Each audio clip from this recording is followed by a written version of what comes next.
Hey, Robert Imbriale here. I wanted to stop by today and talk to you a little bit about some of the things you could be doing during these sort of odd and unprecedented times that we're going through right now. It's kind of interesting to see a lot of advice out there, a lot of people, telling you do this and do that. I've got my own take on that, and I wanted to share that a little bit with you today. First of all, I want to say that we will get through this, and things will be, back to normal. It may be a little bit of a new normal for us on the other side of it. We'll get through it. I'm not worried about that. And throughout my life, I've been through a lot of these things. I've been through hurricanes when I lived on Long Island. I've been survived tornadoes when I was living in Chicago.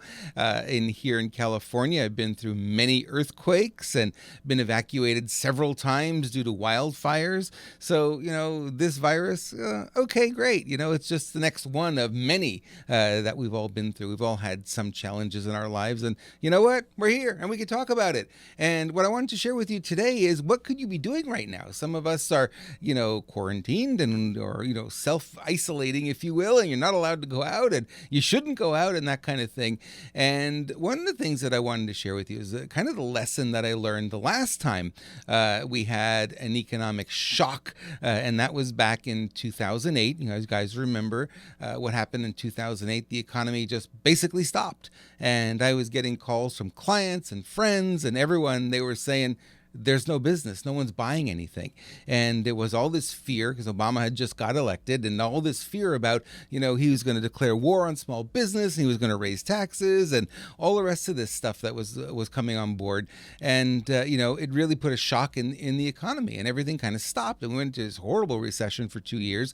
And one of the mistakes that a lot of us made, and, a lot of people were calling me back then, they were saying, well, I'm not going to do what I was doing anymore. I'm going to go out and do something else instead.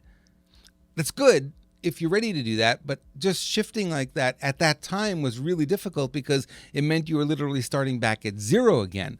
So it was a challenge for a lot of people. I found a lot of people, tried it, and then most of them came back to doing what they were doing before. So what can you be doing during this time? You can't get out there. The sales may not be happening. People aren't buying very much other than toilet paper. Haha, right? That's what's going on. But the truth of the matter is like you could be and should be thinking about what you want to do next, how you want to continue to build going forward, right? And what kind of programs you can bring out. I'm rethinking some of my coaching packages, some of the things that I offer, and, reworking some of those things, thinking about a new online course that I want to create, that kind of thing. As long as I'm able to come into my studio here, I've got, the opportunity to shoot video and do all that kind of stuff. So now would be a good time to do it. The phone isn't ringing, right? There aren't clients coming here. It's very quiet. There's not much going on as far as email goes. And what I would encourage you to do is to tune out a lot of what's going on in the media. We know that if you want to learn a new skill, the best way to learn something new and get it in your head and make it part of your being, literally, is through immersion, right? So when I was 21 years old, I got a job at the Quebec Liquor Commission in Montreal. And nobody in that store spoke English, not the manager, not the employees, and very, very rarely would you get an English-speaking customer to come in.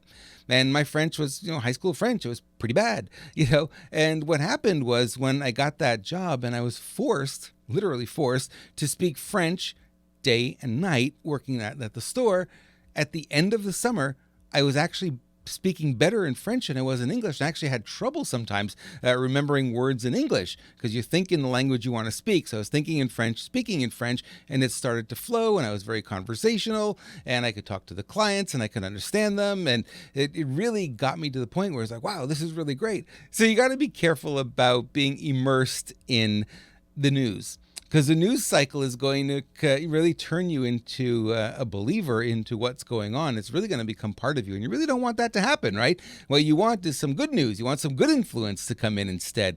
So you got to be careful about, I know some people like binge on the news, and they'll just turn it on, leave it on in the background. Even though you're not, quote unquote, paying attention to it, it still gets in, right? We know the subliminal programming. It's still going to get in. It's still going to get in. You're still going to pick it up. So limit it, because it's not helpful. and instead start to bring other things in that do make you feel good. Maybe it's a time to, I've got a bookcase over here that's full of programs that I've purchased over the years. Maybe now is the time to pick it up again and go through, and maybe some of the ones you never finished, maybe now would be a good time to finish them, or start something, fresh that, has been sitting on your shelf as shelf help rather than, helping you become more successful. Now is the time to build, to plan. Now is the time to be working on you, working on, your plans for the future, that kind of thing. And when it comes to your health, got to make sure, like I mentioned in my previous video, that you are reducing your stress, reducing your fear, getting a good night's sleep, upgrading your diet, and adding some supplementation, especially vitamin D3, to your diet, because that's going to help you if you do get exposed to this virus. It's going to help you repel it and keep it at bay. Also, vitamin C, very important as well, 3,000 milligrams a day. Most people go, wow, 1,000 is really an overload, right? Yeah, but it really helps when it comes to viruses. So I've been reading a lot of literature from a lot of different doctors about this, and that's the magic formula. Vitamin D3 and vitamin C, those two things are going to be really helpful for you. So you got to keep your mind healthy too, because one of the things that happens is when we're immersed in all this bad news, we get an unhealthy attitude, we get an unhealthy mind. And if you believe in law of attraction, as I do, the more you think about something, the more you what? You make it real. You bring it into a reality, right?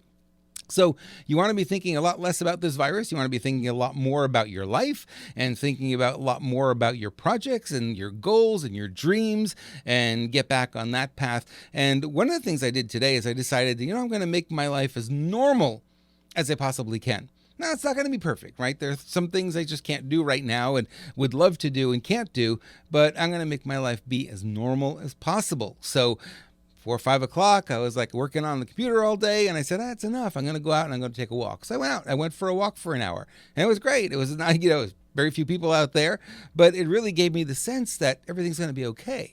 Right? Everything's normal again. And I always ask for, give me a sign, show me that something, show me something that is going to tell me that everything is going to be okay. So I woke up yesterday morning, and I was groggy, getting up and just getting going. And I look out the window, and this is the view from my window, my bathroom window. This is what I saw. A double rainbow. You can see it really in the left-hand side there, and then all the way to the right, you can see there's actually a double rainbow here. And that was the view that I had out of my bathroom window, literally getting up in the morning yesterday. Okay, there's my sign. Everything's going to be okay. So I want to share that message with you. I really want you to understand that, we've all been through tough times, right? Divorce, relationship breaking up, and, maybe you've had illness in the family, a death in the family, that kind of thing. We've been through hurricanes, we've been through earthquakes and wildfires and tornadoes and all the rest of it. And for the most part, the majority of the people that go through these things, we're okay. Might have some memories of it, but we're okay on the other side. And the truth of the matter is, with this, the majority of people are going to come through, and again, we are going to be okay. So I just wanted to leave you with that message. Soften the fear a little bit, soften the reliance on the media and all of that. Don't let it keep feeding your mind with fear and things you don't want to hear, things you don't want to have happen. And so tune some of that stuff out. Tune in some better stuff. Put on some music. Go for a walk. Do something that really nourishes your soul, and you'll find that this is going to be over, and life is going to get back to normal a lot sooner than you might imagine. Thanks so much for watching. I look forward to seeing you again real soon. Be safe, my friends.